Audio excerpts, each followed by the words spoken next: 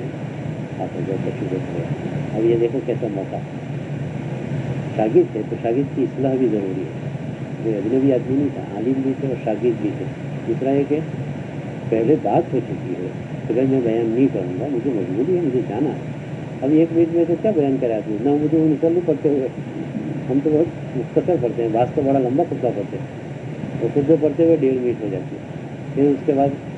پتہ نہیں وَنَحْنُ عَلَىٰ ذَٰلِكَ مِنَ الشَّاهِدِينَ وَالشَّاكِرِينَ، پھر اس کے بعد پھر نظم بھی تھوڑی سی پڑھتے ہیں، تو ظاہر ہے کہ ان کی تو ابھی گاڑی اسٹارٹ ہوتے ہوئے بھی دیر لگتی ہے، تو اب یہ 5 منٹ تو اسی میں لگ گئی، وہ پھر اس کے بعد تمہید ہوتی ہے،